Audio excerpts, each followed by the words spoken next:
At that time, I was giving a brief introduction to the subject on poverty. Are these two concepts same or different? If it is different, how different these two things? And the implications of these two ideas on policy.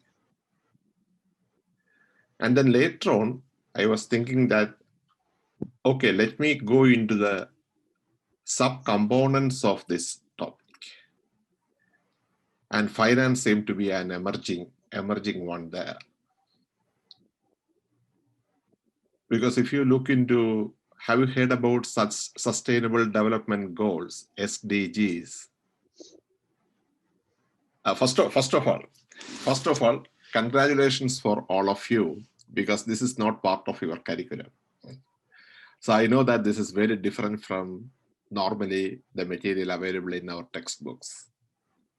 So if somebody willing to learn something beyond the textbook or outside the textbook need to be congratulated. So you are all doing a wonderful job. That's the first thing. So we need to have an open mind here, because we may apply some concepts which we learned from textbooks, but this is slightly, how do I say, whether laterally or you have to challenge your intellectual domain a little bit more to understand these kind of things. So the poverty and inequality lecture, it was available there in the YouTube, so you can access that. So today what I'm doing is, there are quite a lot of discussion on financial inclusion. So basically, financial inclusion means everyone need to be financially included. Okay. So what do you mean by financially included? If you get money from your parents, do you think you are financially included? Or if you, if I say Sanchayga, while I was a student, there was something called Sanchayga in the school. Sanchayga means you can go and start a bank account in the school.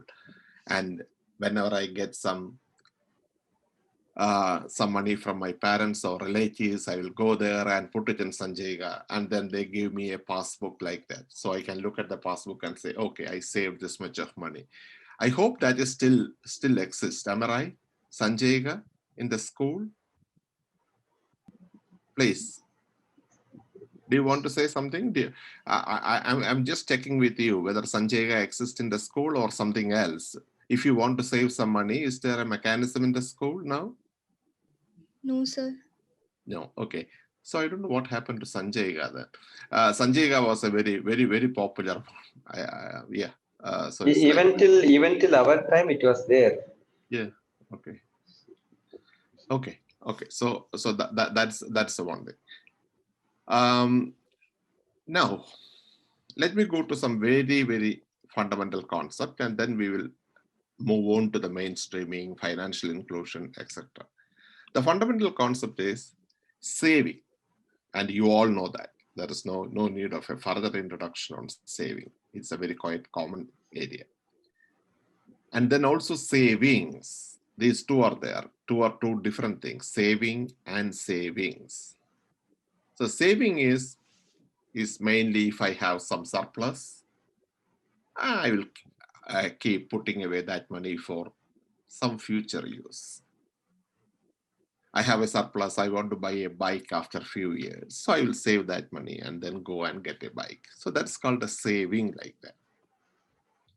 So the savings is a numerical value to it, because I need to have some value of the money, amount of money that is being to put to one side. Okay, so need to think about saving and savings. When your parents asked to buy something and said, okay, you can keep this saving, you can keep the change with you, then you have savings. So that amount is known as savings, that the actual amount, but that process is known as saving. You want to keep that money in somewhere. So if I want to save, how will I save? What are the methods for me to save money?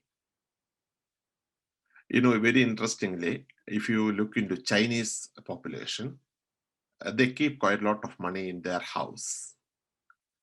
What they do is they keep money in their pillow cover, you know, like that. Even Indian households, they keep money in their kitchen jars like that. If you go to the kitchen, you know, you see some money is actually put in some of these jars there. Or otherwise, people keep money in their safe like that in the house.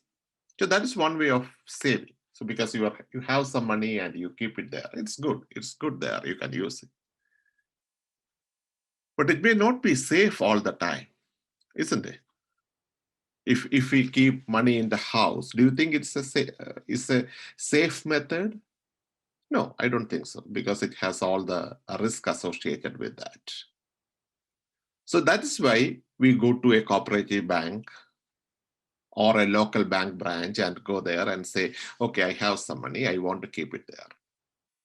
They will not allow straight away. They say, okay, you come here with your photograph and someone should recommend your name, and then we will allow you to start a bank account with a passport, with a passbook.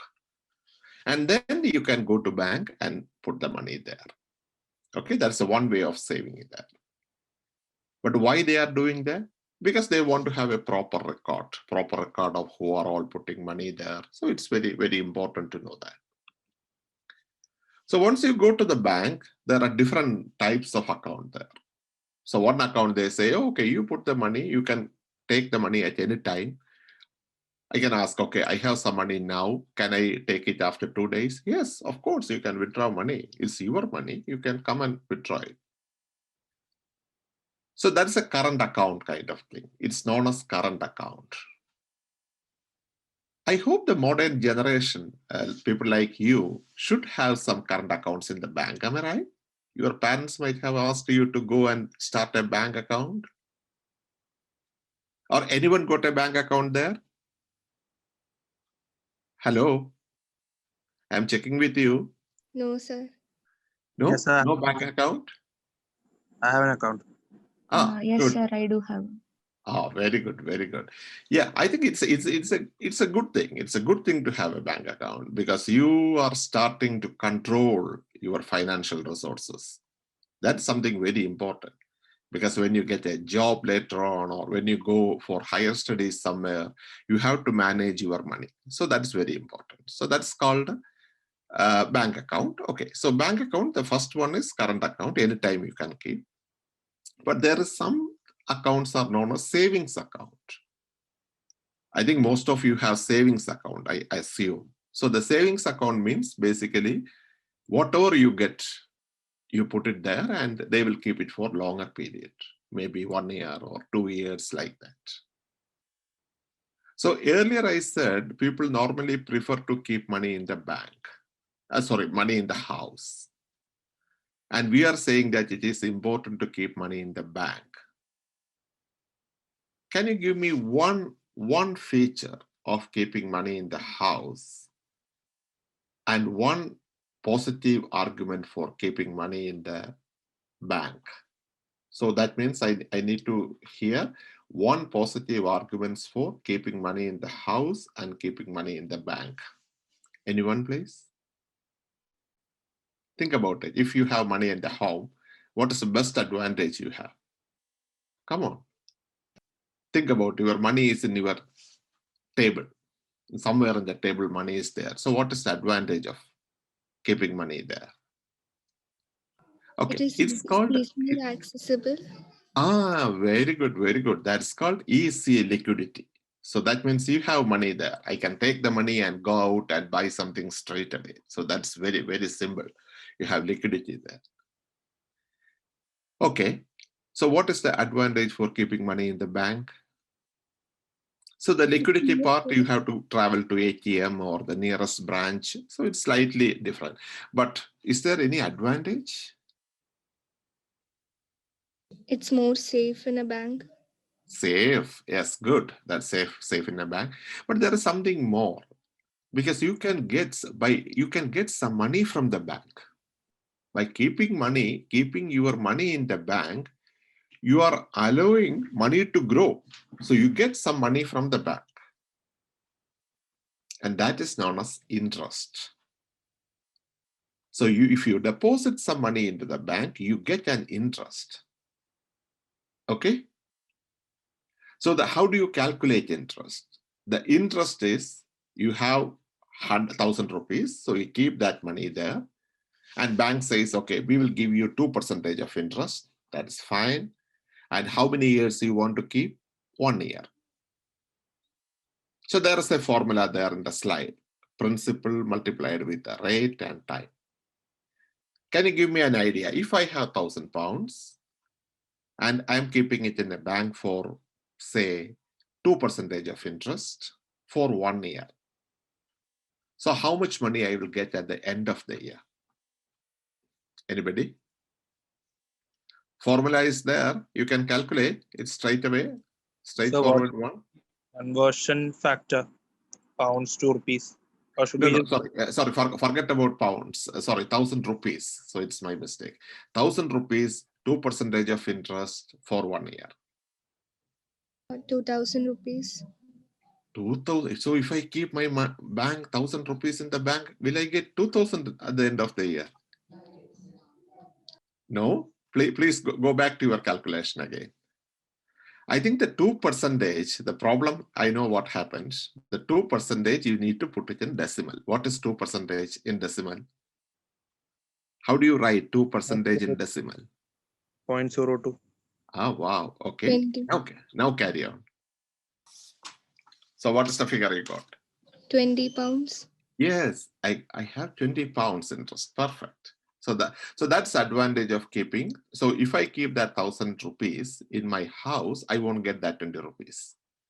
But if I keep that money in the bank, then I get 20 rupees as an interest. Okay, let me explain a little bit more. This is something called a simple interest. And some people say, there's a compound interest there. The compound interest means after 1 year, you get 1,020 rupees and bank will give interest for that 1,020 rupees for the second year. And then you get an X amount and you put that money for the third year and the bank will give an interest for that.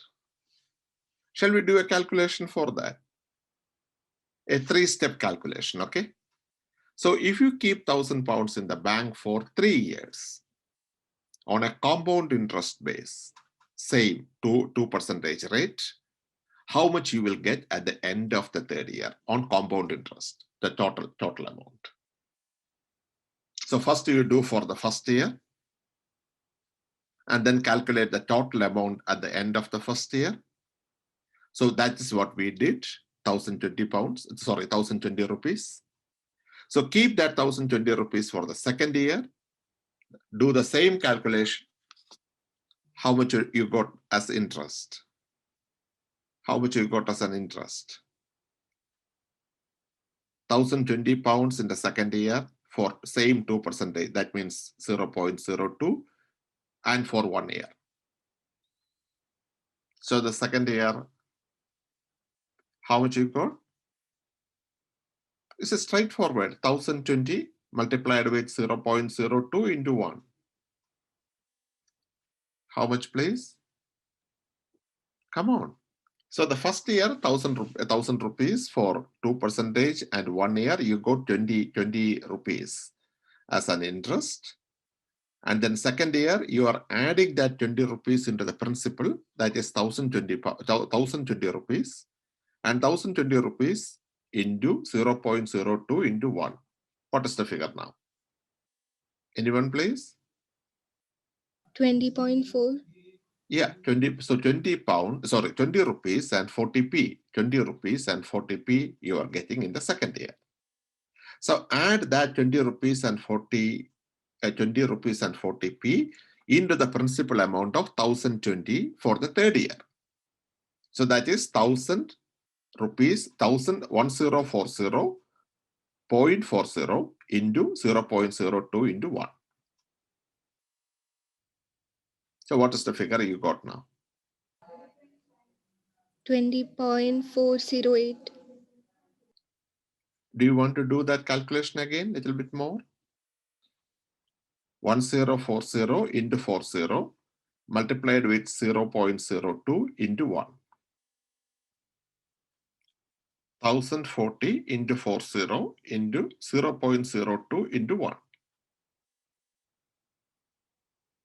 Okay? Anyone? So I have added 20 rupees 40p, 40 pies into added into the 1020 rupees. So I got 1040 rupees and 40 pies, and then follow the same procedure like step 1 and step 2. Anybody? Anyone? 20.808. 808. So 20.81. Okay. Am I right? 20.81. Yes, perfect. So I keep 1000 rupees in the first year, and based on compound interest, how much interest I got at the end of the third year? How much interest I got at the end of the third year? 20.81. 20.81. Is it 20.81? So how much interest I have got it? If I keep it for the simple interest, 20 rupees for each year, so that means the total 60 rupees. But by using compound interest, I got 40 pies more in the second year and 81 pies more in the third year. So I have got 1 rupee 21p more by using the compound interest formula. Is that clear? Is that clear? So the second year I got 40p and the third year I got 81p more. So if I follow the normal interest rate, each year 20 rupees, 20 rupees, 20 rupees. So that is 60 rupees in total. And now I have got 61 rupees 21p. So I have got 1 rupee 21p more. Okay. Okay, I hope it's clear to you all. Yes, So sir. this is called a simple interest, calculating the interest based on simple and compound interest rate. So you should always keep in mind. And whenever somebody says this is the interest, then you can ask them whether it's a simple or compound interest. Basically, the compound interest means you are adding the interest into the total principal amount each year and then get a total one. So this is something interesting, isn't it? The banks are, by keeping money in the bank, you are getting interest. Why should bank give interest to you? I'm so surprised. Why should bank give interest to you? Anybody? Anyone? Please. Please feel free to talk. Yeah. Why should a bank give interest to you? Come on, give some ideas. Yeah. To attract customers. Okay, to attract customers. Okay, that is fine. But if I give more money to you, if I continue that practice, I'll be in a loss, isn't it? No, but in a bank, we are not only giving the money, we are also taking loans from them. So the bank is much higher. Good. Yes, fantastic point. You are borrowing as well. So do they charge the same interest rate for both? No, for borrowing, I think the interest rate will be much higher than for savings. Good, fantastic. So the borrowing means it's actually banks are actually making profit out of giving money to you, lending money to you. So which one is good then, saver or borrower? So if you have money in your hand, the saving is the best option. Okay. Then why, if this is sure, if this is for sure, then why people are borrowing money from bank? People are borrowing money from, yeah, please. Someone wants to say hello? Hello? Okay, the people are borrowing money because they have different needs. I may have some money in hand, but I may not have. If my son is going to study in a college for 5 years, he needs quite a lot of money, and I may not have that much money. But I know that I will get some money over a period of time. Over the period of 5 years, I will have enough income to pay his tuition fee. But I don't have that much money with me in the first year. So what will I do? I will go to bank and take an education loan. So take an education loan, and my son will study, and then you get the money back.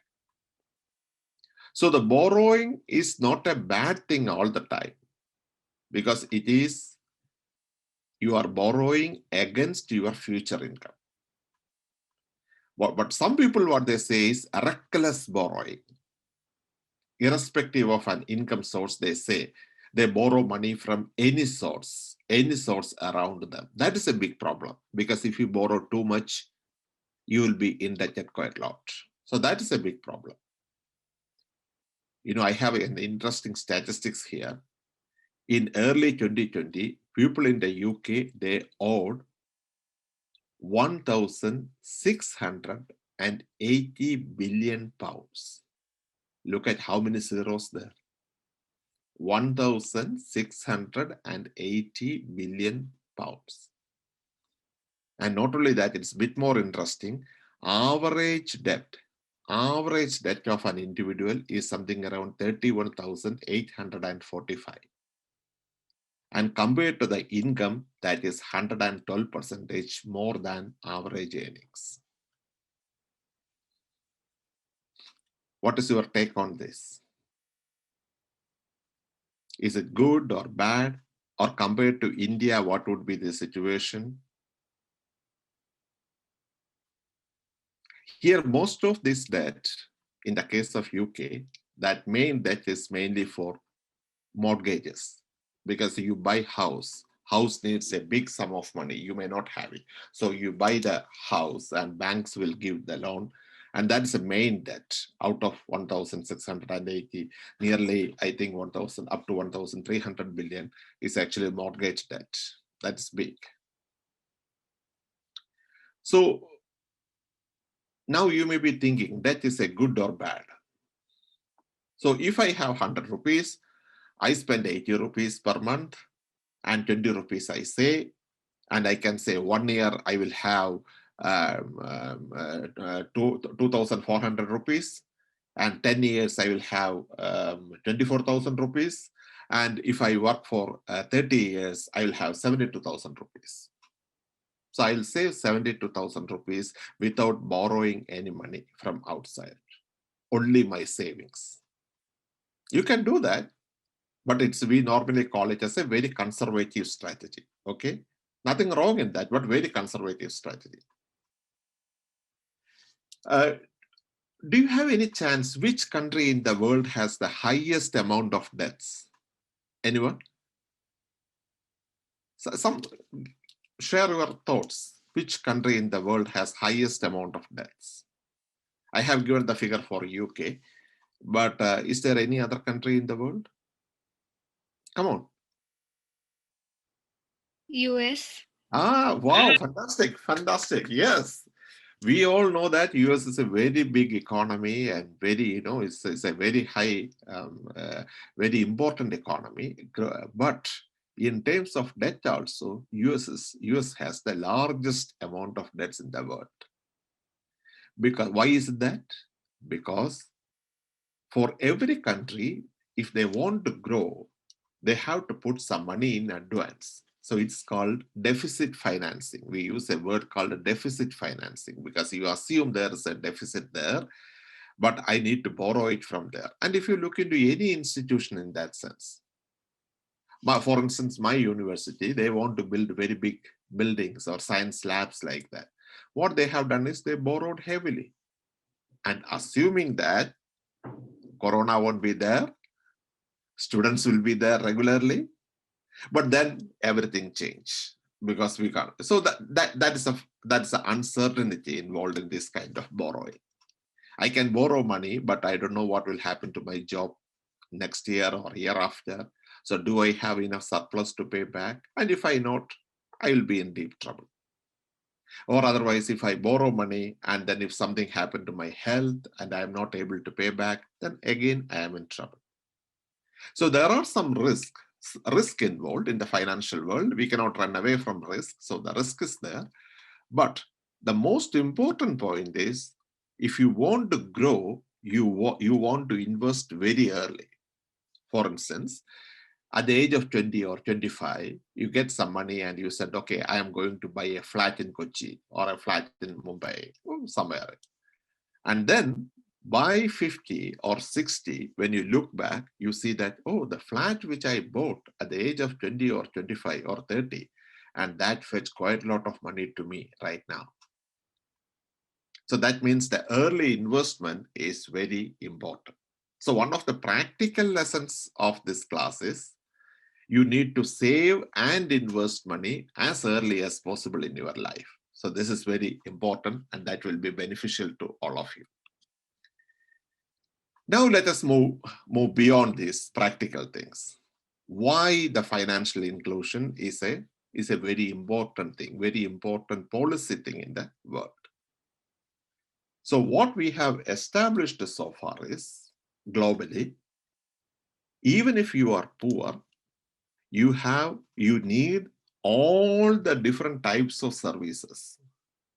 You want safe place to save for children's education or birth or marriages. Emergency needs may come, or sometimes you want to start a small shop, or some of you may be working in different places and want to send money back to home, and I need pension. So the financial inclusion, so far we discussed about,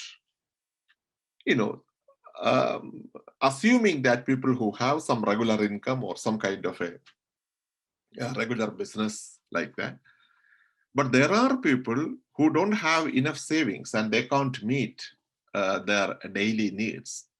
But still, there is a need for them for savings. So savings means it's not a condition for salaried people or a business people, or it's not like that. Even in the people who live on the street and who don't have anything, they need to learn the understanding of savings. They are practicing savings, by the way. So they are practicing savings in one way or other. So that's a big understanding, because we normally consider, oh, poor or people on the street, they don't have any, or people who are on daily wages, they don't have enough needs like that. No, I think that is a fundamentally wrong concept. It is not like that.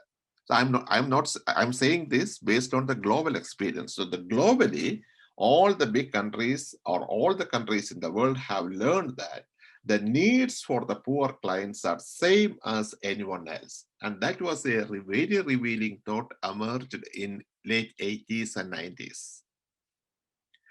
And many organizations, they start something like a microfinance model. The microfinance model is people in that same socioeconomic neighborhood. What they do is they meet once in a week and they put whatever they have, say 1 rupee per day, 1 rupee in a meeting. Whatever they have, they put it in a box for one meeting, and then the whole meeting will be recorded. And next week, they will continue this one. So they will continue the process for 5 to 6 months.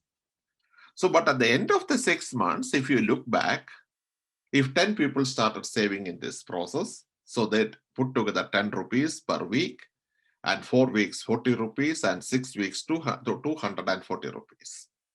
Just remember, the people who can save only 1 rupee per week. So their socioeconomic conditions, their economic conditions are not that good.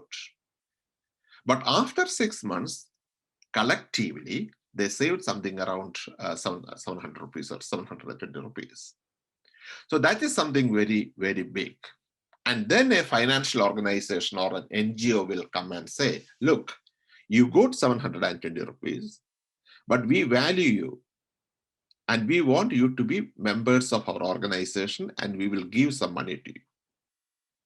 And then immediately they will ask, oh, we don't have any collateral. They may not be using the word collateral, but banks always want to see a collateral. What is collateral? Either you should have some property or someone should introduce you to the bank, and you should have some assets. And banks will lend you based on that asset. Okay?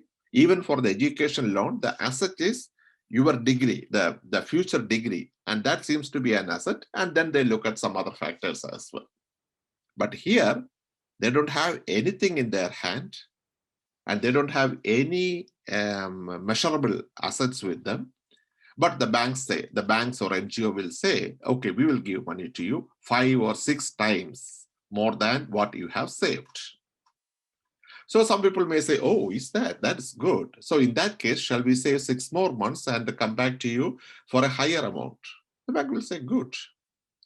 And that sort of an experience, it happened in many parts of the world, started with the Grameen model.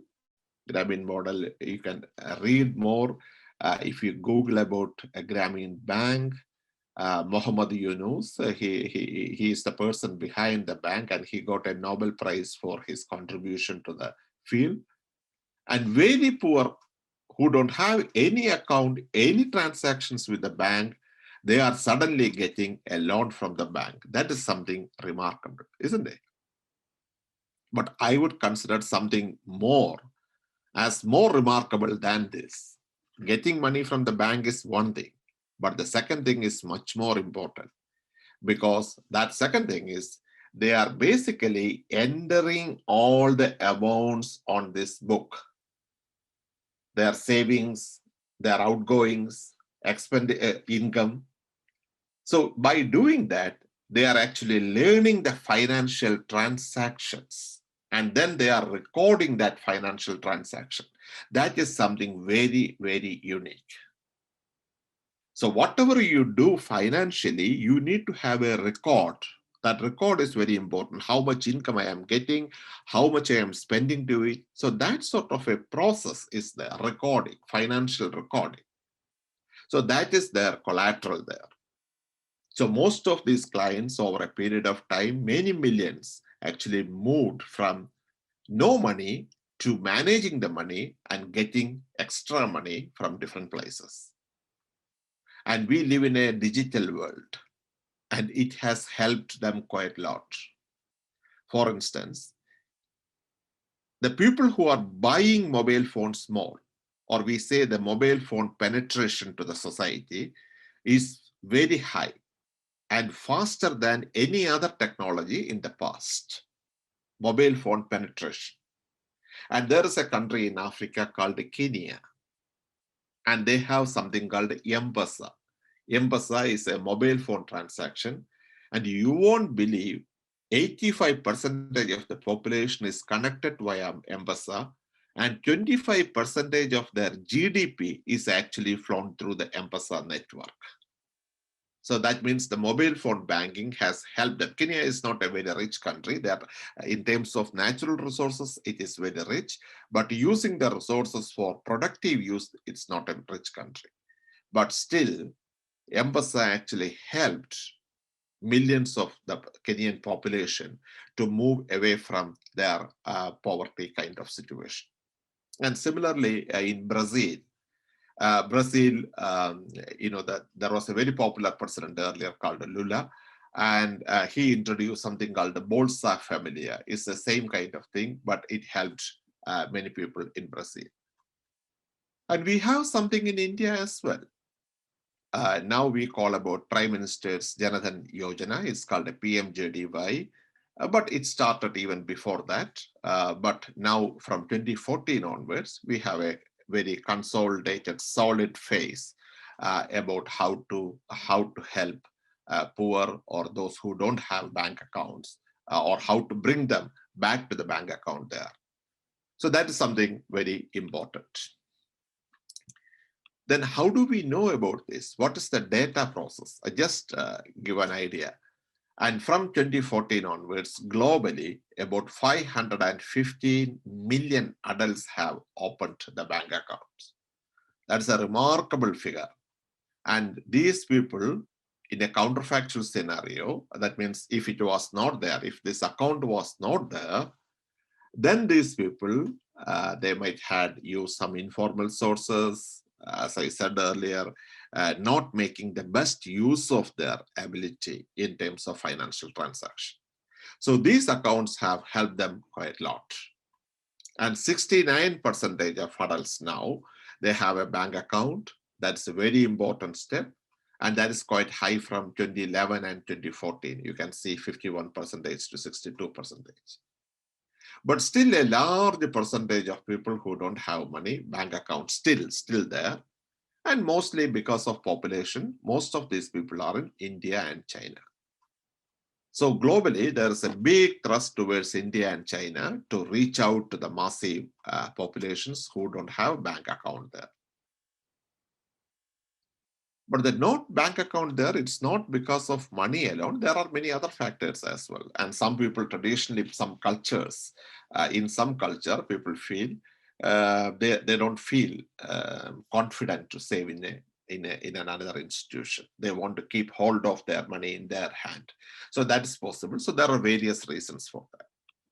And if you look into this global map, you see nearly half of all the unbanked adults, they live in 7 economies, and quite high in India, you see that, and they're quite high in China. So the China 13% and India 11%, and the other countries and rest of the world 54%. So you see, so that number is, so still this many people who don't have bank account there. So it's a very important challenge globally to start bank account for them. So just pushing a little bit more on that issue, why people are not starting bank account. There are sometimes people may say these products are not enough for me. For instance, the PMJDY, when they started, the people were reluctant. Then they introduced an insurance component. You know the insurance? Insurance means basically protect you from unexpected situation. So in the unexpected situation, you will be protected. Your life will be protected. Your job can be protected. Your health can be protected. Car can be protected. Anything. So the insurance basically, if you by paying a low premium now, you are actually protecting the unexpected events happen later on. So there are many issues there. Different type of products are there. But if you go and sell an insurance products to a poor person, and then their immediate reaction would be, oh, insurance is for rich. And the same is for bank account also. Oh, this is for rich, and I don't need a bank account. My needs are very limited. I can keep money with myself, and I don't need an extra account like that. And their age is an important factor. If you talk to your probably grandfather or somebody, then you see that people who are in their 80s or 90s, and they say, no, I don't want to go to bank. What I need is whatever I have, I keep my money with me, or I get the interest like that, very minimum interaction with the bank. In Kerala, situation may be slightly better than many other parts of the world, but generally that's a trend you see. But for governments, it is very, and governments can say, oh, this is a thing with the very poor one. They don't have enough savings. So even if that money comes to my bank account, it's not going to affect the country's economy quite a lot.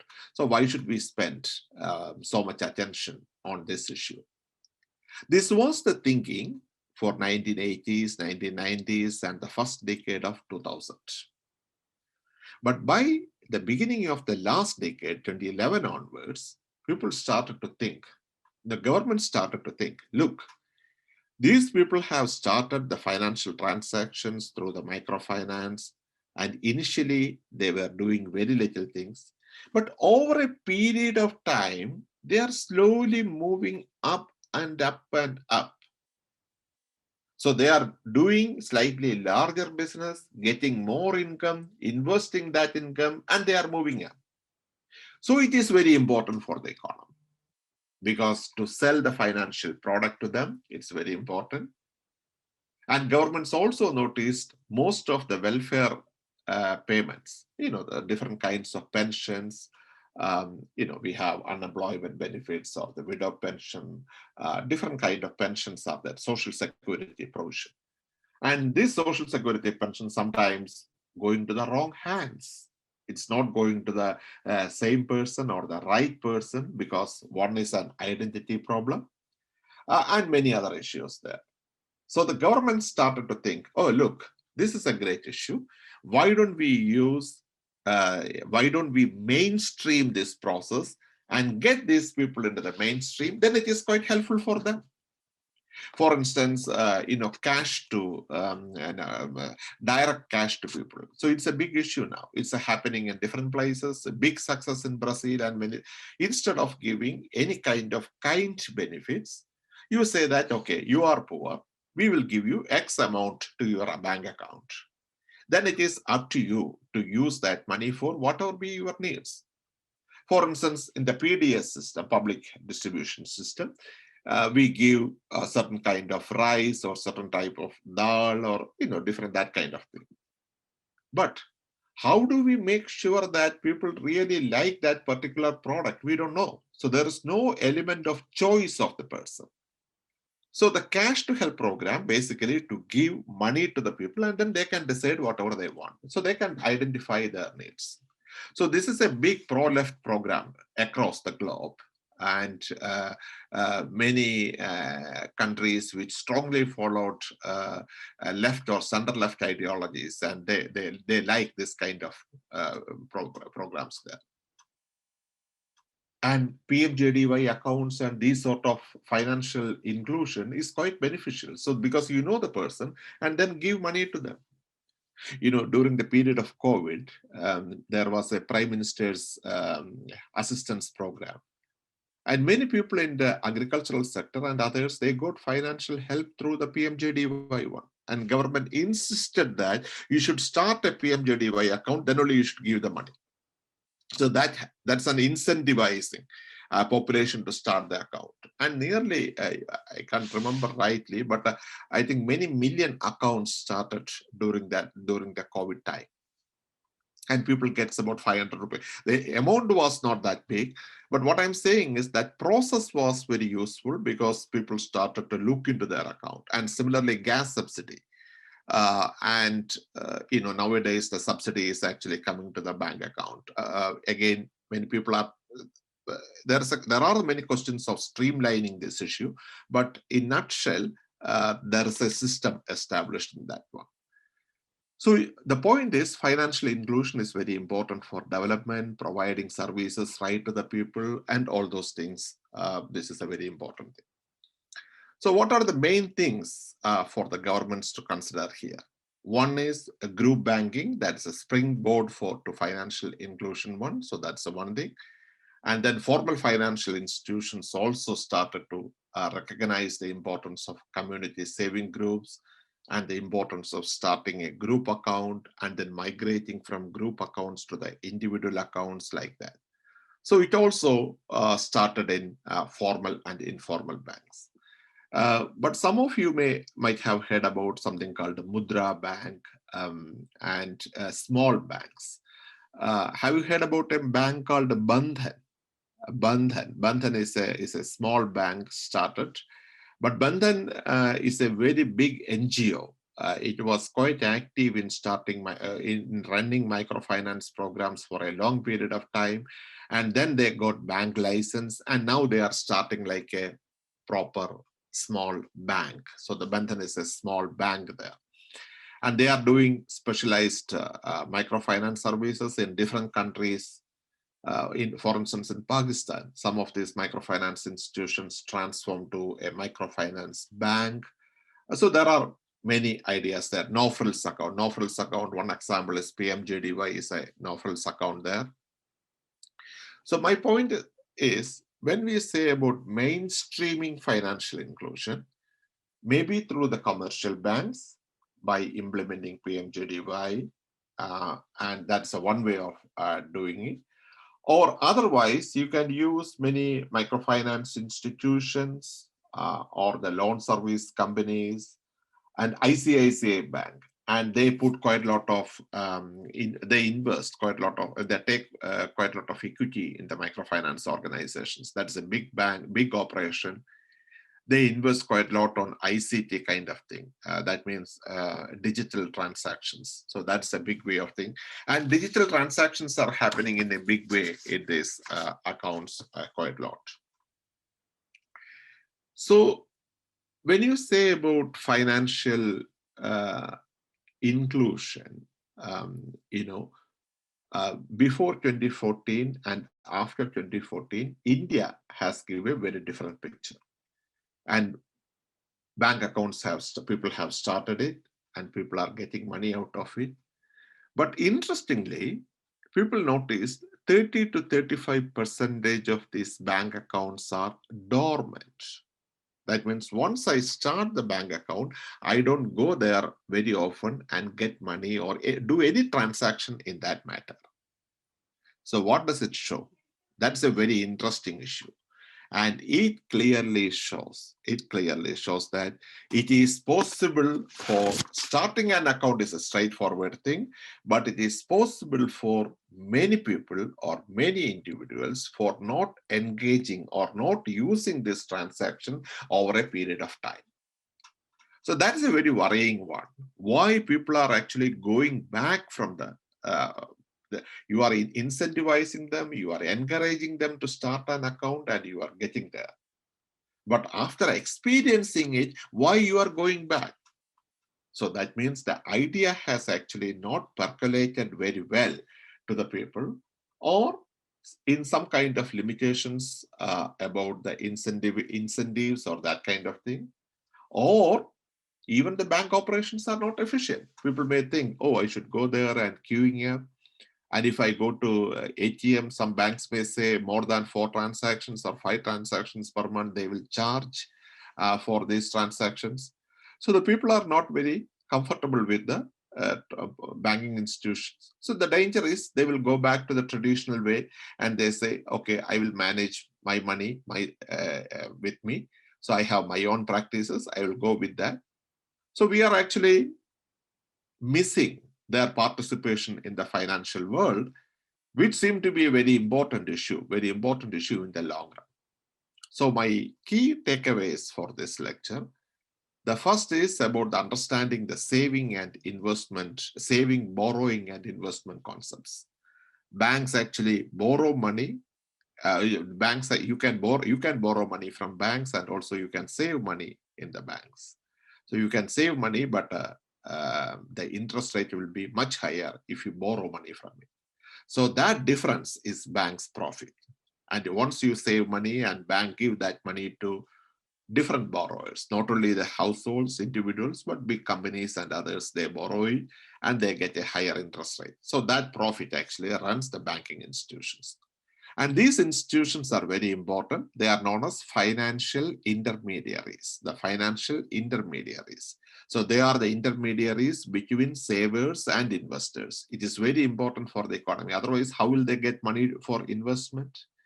So by giving interest to you, it's not a charity kind of thing. It's a business because they are getting money out of their process, but it is important for the whole country as well. And that's the main point there. So that big process between saving and investment there. And the second takeaway is just a clear understanding on interest and simple interest and compound interest. And you know that simple interest, the calculation of it, and the compound interest.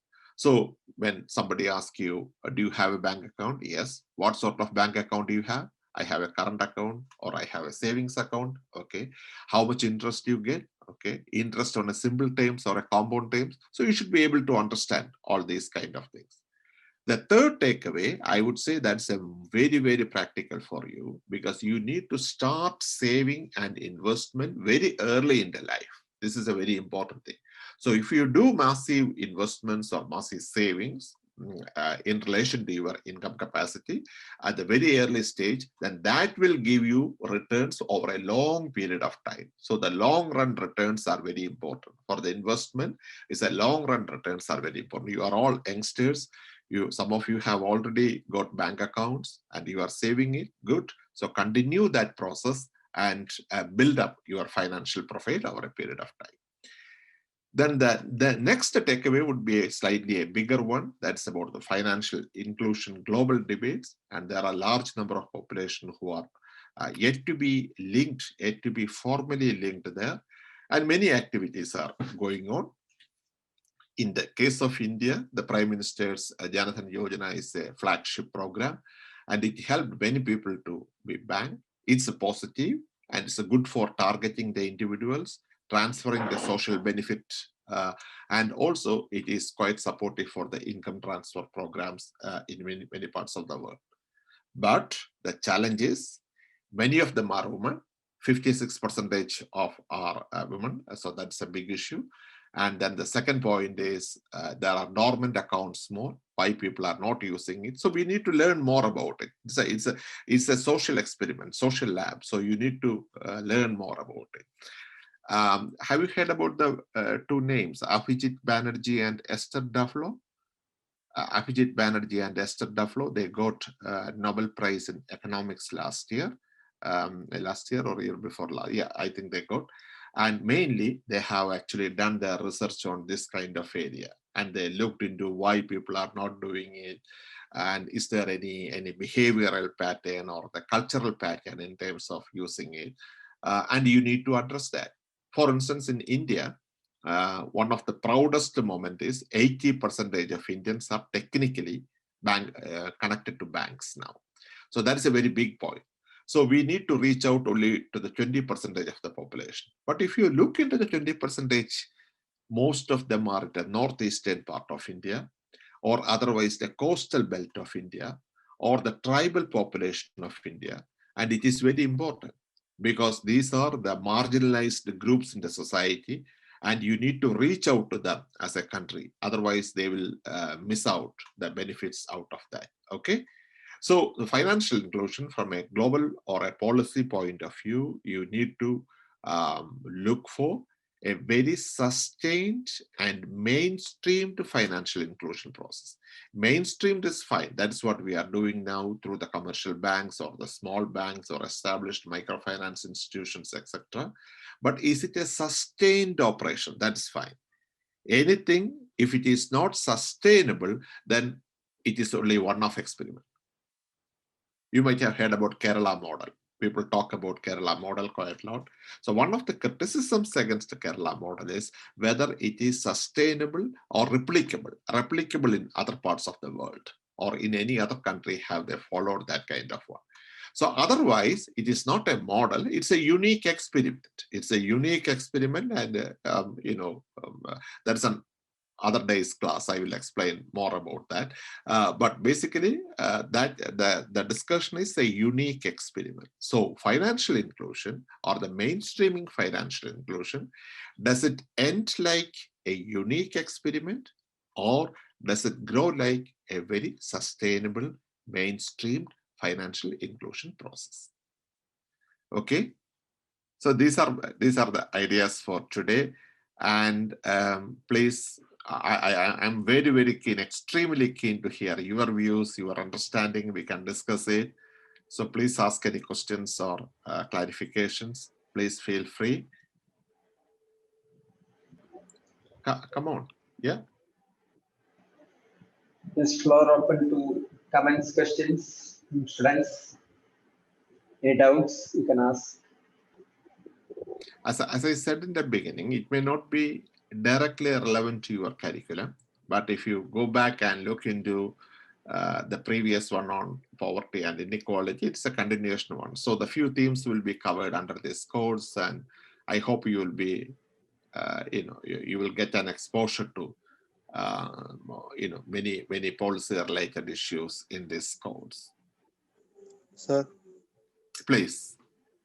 Sir, I have a doubt regarding these and all. Sir, how do these banks and all work in a stock marketing system? I just have a doubt on that. I'm curious to know. Okay. When I say about, you may remember the terminology I used, financial intermediaries.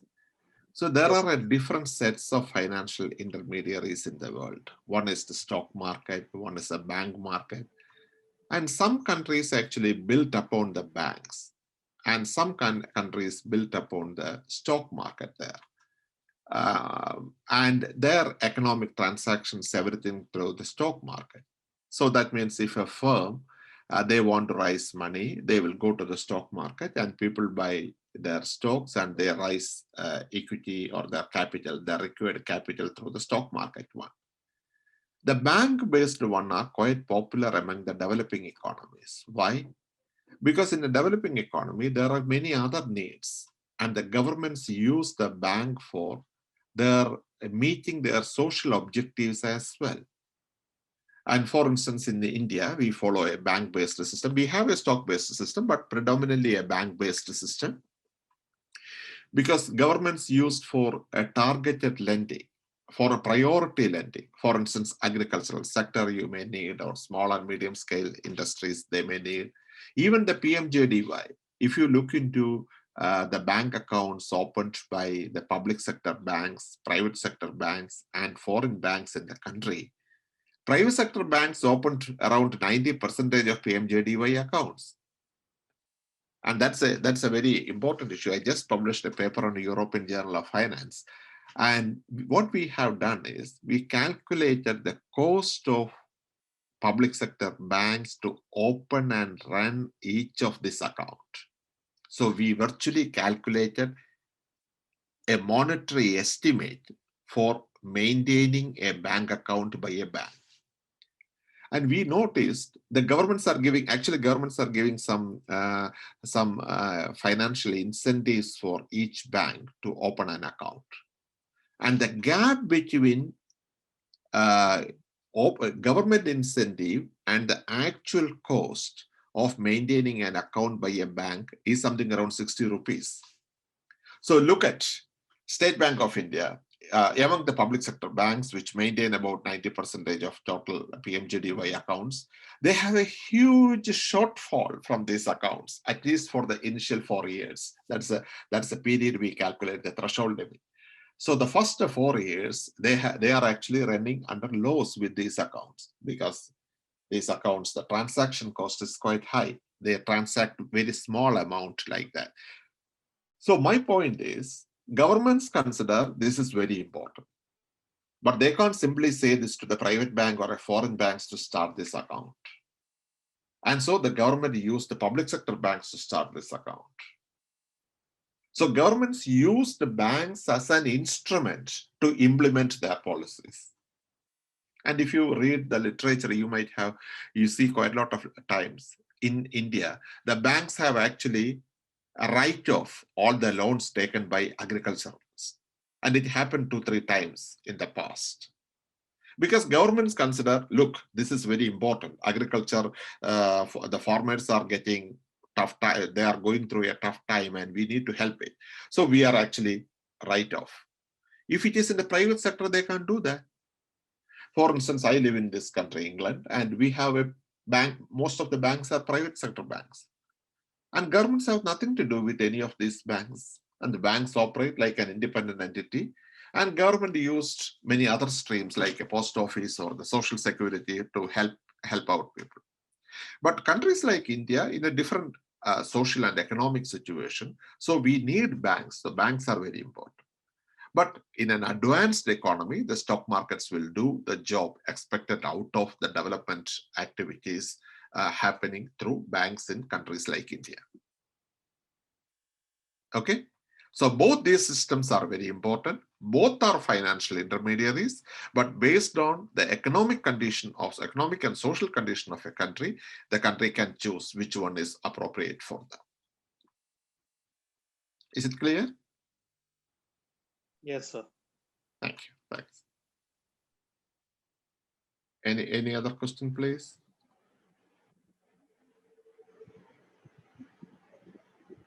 No, because it's very important to have a dialogue, because most of the ideas emerge through dialogues. So once you dialogue, then I may get an idea about, oh, look, this is an issue we may need to see. And so we need to converse very regularly. The conversation is key for humanity, I would say. Without discussing we don't know much of, because this is a frame, online frame. I am giving the lecture. In a classroom, I can clearly see, okay, they are there and there is a problem, or I can address it. Now, it's not possible. So the conversation is the best thing. So talk to me. Any So other question?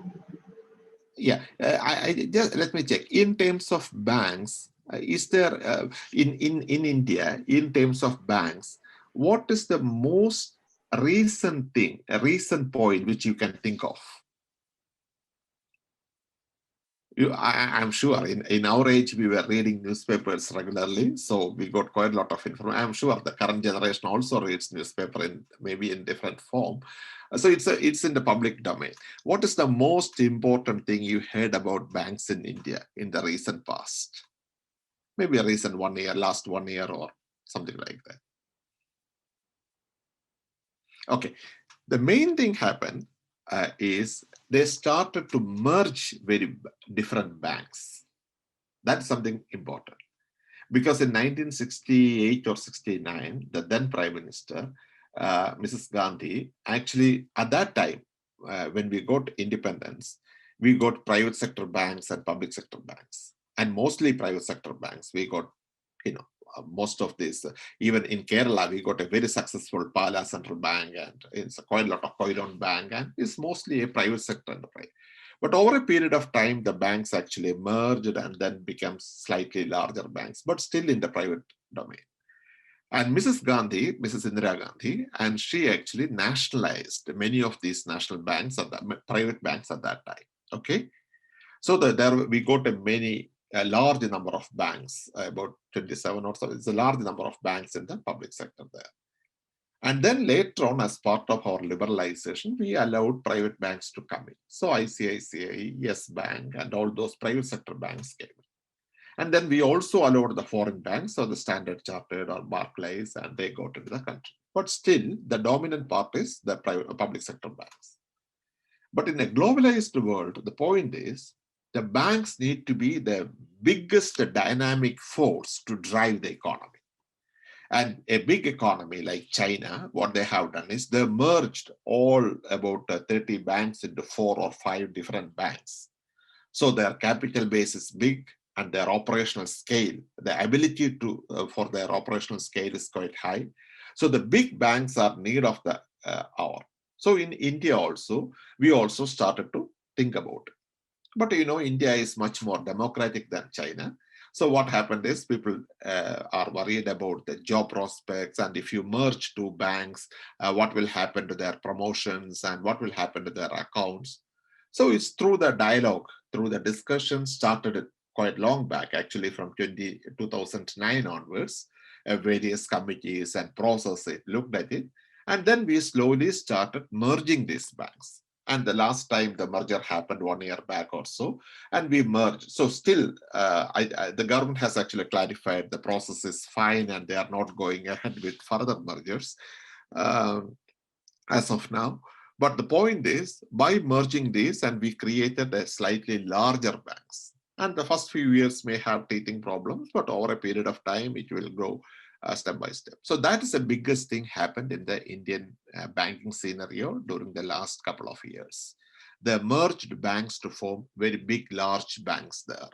And still, we are very far off from the capital base of the Chinese banks, but still we are at a striking distance to the global banks. So we need very big banks, very big giants, then only we can do the global play, as India is expected to do in the coming years. Okay, so that's a big thing happened. So that's a big thing happened. Bank merger.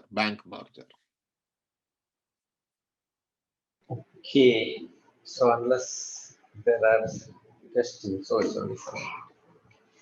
Any questions, friends, students, anybody wants to ask anything? Okay, I just want to, if nobody has a question, I want to ask a small question to Chetan. Like, we are having a negative growth or a contraction of economy last year. So, and you are seeing the global scenario. So, as per your gut feel, what is it expected for the next year for the Indian economy? How are we expected to do? Actually, India is one of the very few economies which will have a positive growth rate in the coming years. In terms of numbers, it may low, definitely it will low, but it's a positive growth rate. I think that's the case of India, partly because of our large domestic market and yet to be developed. So any sort of investments in the infrastructure or anything related to the domestic market will be quite helpful in terms of boosting the growth. So the boosting the growth rate is very important. So I think, and that is very important. And the whole world is actually looking towards countries like India and China, because demand generated from these economies is quite a lot to drive the global economy in that sense. So yes, so the coming couple of years may not be that bright as we expected, because we were planning to jump on to 2-digit growth by that time, but that's because of the current conditions. That's not very unlikely, but still I think we will have, because we have a very managed inflation levels. Definitely that's one of the impact of the corona. The global inflation levels will be much lower because there is no growth there.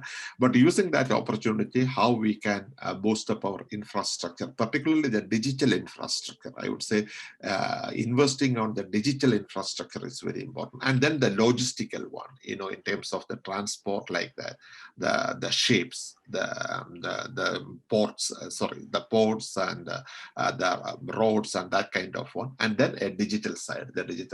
I think the continued investment there. So the point is, fortunately, although we have an NPAs and NPAs, non-performing assets, and many other problems with the banks, still we can raise money because our household savings are quite high. And that's a very important thing, because China used this strategically in the late 70s and early 80s. So now is the time for us to use the money. And that's why government is giving more incentives on gold and like that. Because we keep these assets on money on this dead assets like gold, like that, it's so it has to come to the market. It should come to the market. Then only the economy will benefit.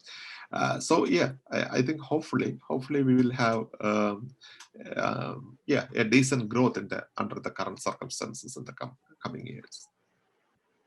That's a good news. Thank you. Okay. So thank you, Arun.